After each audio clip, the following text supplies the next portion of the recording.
नमस्कार विद्यार्थी मित्रांनो, ज्याप्रमाणे तुम्ही थंबनेलमध्ये बघितलेलं आहे की जे काही स्पर्धा परीक्षा असतात त्या स्पर्धा परीक्षेमध्ये जे काही प्रश्न असतात ते अशाच प्रकारचे प्रश्न जीकेमध्ये असतात.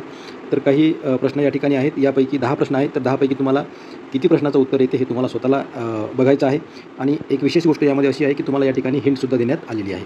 तर पहिला प्रश्न या ठिकाणी बघणार आहोत आपण की देवी या रोगावर परिणामकारक लस कोणी शोधून काढली. तर याचं उत्तर जे आहे ते उत्तर काय असेल याची हिंट तुम्हाला या ठिकाणी दिलेली आहे. तुम्ही या ठिकाणी हिंट बघू शकता. हिंट तुमची काय आहे या ठिकाणी, तर जुन्नर. जुन्नर ही अशी हिंट आहे आणि याचं जे उत्तर आहे हे एडवर्ड जेन्नर असं या प्रश्नाचं उत्तर असणार आहे. वेळोवेळी हा प्रश्न परीक्षेमध्ये येत आलेला आहे आणि यानंतरसुद्धा येणार आहे आणि त्यावेळेस आपण कन्फ्युजन व्हायला नको. तर देवीची लस कोणी शोधून काढली, तर एडवर्ड जेन्नर यांनी ती शोधून काढलेली आहे. दुसरा प्रश्न आहे, कोणत्या रक्तगटाचे रक्त हे सर्वांना लागू पडते. तर याची जी हिंट आहे ती हिंट आहे झिरो. झिरो ही हिंट आहे आणि या ठिकाणी तुम्हाला झिरो काढायचं आहे आणि तुम्हाला या ठिकाणी उत्तर तुमच्या लक्षात आलेलं असेल. कोणत्या रक्तगटाचे रक्त हे सर्वांना लागू पडते, अशा प्रकारचा हा प्रश्न आहे. पुढचा प्रश्न बघा या ठिकाणी, गुलामगिरी हे पुस्तक कोणी लिहिले आहे, असा हा प्रश्न आहे आणि या ठिकाणी हिंट तुम्ही बघू शकता. या हिंटवरून तुम्ही प्रश्नाचं उत्तर देऊ शकता. तुम्हाला ते उत्तर समजणार आहे. आता यापुढचे जे प्रश्न आहेत याचं उत्तर मी सांगणार नाही आहे, तर त्या हिंटवरूनच तुम्हाला त्या ठिकाणी उत्तर शोधायचं आहे. गुलामगिरी हे पुस्तक कोणी लिहिले, तर या ठिकाणी हिंट तुम्ही बघू शकता. या ठिकाणी हे सर्व फुलं आहेत आणि या फुलावरून तुम्हाला एक हिंट या ठिकाणी लागू शकते. त्यानंतर 1930मध्ये पहिली गोलमेज परिषद कोणी बोलवली होती, तर याचं उत्तर तुम्हाला मी या ठिकाणी देत आहे. तर ते रॅम्से मॅकडोनाल्ड यांनी ती गोलमेज परिषद, ज्याला राऊंड टेबल कॉन्फरन्स म्हणतो आपण, ती बोलवली होती. त्यानंतर पाचवा प्रश्न आहे, कोणाला भारतीय असंतोषाचे जनक असे संबोधण्यात आलेले आहे. तर याची जी हिंट आहे ती लोकांना मान्य असलेले अशा प्रकारची हिंट आहे आणि याचंसुद्धा उत्तर तुम्हाला या ठिकाणी समजलेलं असेल. त्यानंतर सहावा प्रश्न आहे, राज्यसभेच्या सभासदांचा कार्यकाळ किती वर्षाचा असतो. या प्रश्नामध्ये जे हिंट आहे या हिंटवरून तुम्हाला लक्षात आलेलं असेल की किती नंबरचा हा प्रश्न आहे. तर 6 नंबरचा हा प्रश्न आहे, राज्यसभेच्या सभासदांचा कार्यकाळ किती वर्षाचा असतो याची हिंट तुम्हाला दिलेली आहे. उत्तर तुम्ही शोधायचं आहे.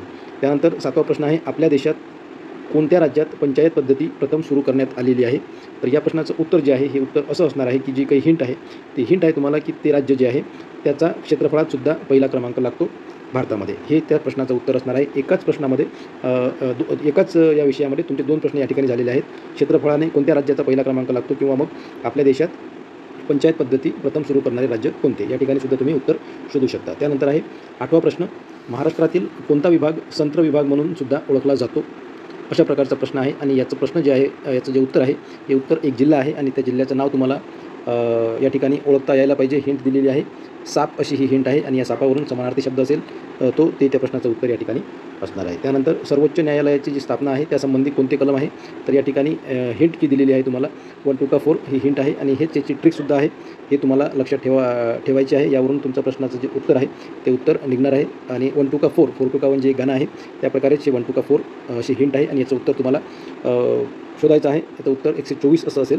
त्यानंतर 1 to 4 अशा प्रकारची ते ट्रिक्स तुमच्या लक्षात या ठिकाणी राहायला पाहिजे. त्यानंतर शेवटचा प्रश्न आहे की 1857च्या उठावाची कोणती प्रतीके होती, असा हा प्रश्न आहे आणि याचं जे उत्तर आहे याची हिंट तुम्हाला दिलेली आहे. उत्तराची भारतीय जनता पार्टी BJP अशी तुम्हाला या ठिकाणी हिंट दिलेली आहे आणि याचं उत्तर तुम्हाला या ठिकाणी शोधायचं आहे. आता तुम्ही जर कोणत्याही परीक्षा देत असाल, स्पर्धा परीक्षा देत असाल, PCS असेल, IBPS असेल, सरळ सेवा असेल किंवा कोणतीही स्पर्धा परीक्षा असेल, त्या स्पर्धा परीक्षेमध्ये अशाच प्रकारचे प्रश्न असतात. तुम्हाला 10 प्रश्न या ठिकाणी आपण दिलेले आहेत. या 10 पैकी तुमचे किती प्रश्न बरोबर आहेत हे तुम्हाला चेक करायचं आहे. आणि जर तुम्हाला आवश्यकता वाटली तर तुम्ही कमेंट्समध्ये सुद्धा त्याची उत्तरं देऊ शकता आणि अशा प्रकारचे व्हिडिओ जर तुम्हाला पाहिजे असतील तर तुम्ही तसंसुद्धा कमेंट्समध्ये सांगू शकता. ओके, धन्यवाद, थँक्यू.